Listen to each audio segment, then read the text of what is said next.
Netanyahu Israel का आखिरी prime minister है।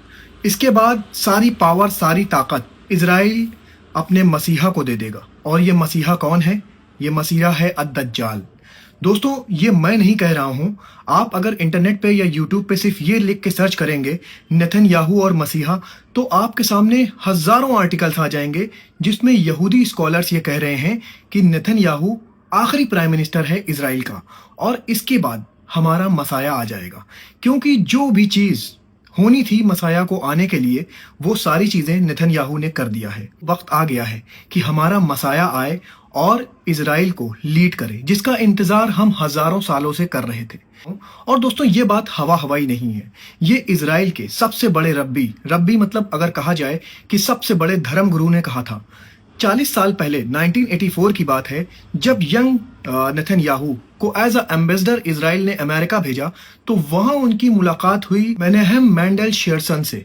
ये सबसे बड़े रब्बी थे इजराइल के और इन्होंने जब मुलाकात करी 40 साल पहले 1984 में नेतन्याहू से, तो इन्होंने कहा कि तुम इजराइल को बहुत आगे लेके जाओगे और एक वक्त आएगा कि तुम इजराइल को लीड करोगे। के बाद 1996 में नेतन्याहू को प्राइम मिनिस्टर बनाया गया।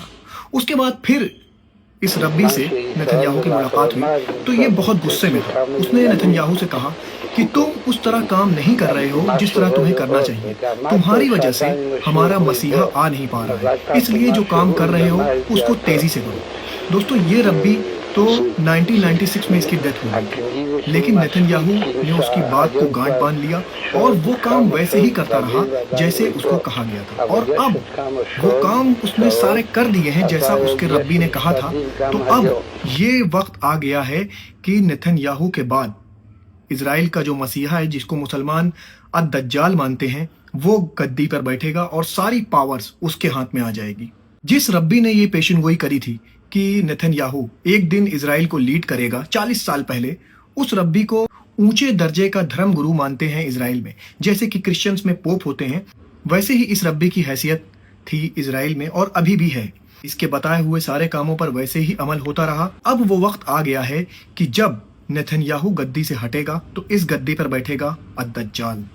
दोस्तों, आपका इस बारे में क्या कहना है? कमेंट सेक्शन में मुझे जरूर बताइए और अपना बहुत ख्याल रखिए। मुझे अपनी दुआओं में याद रखिए। अल्लाह हाफिज।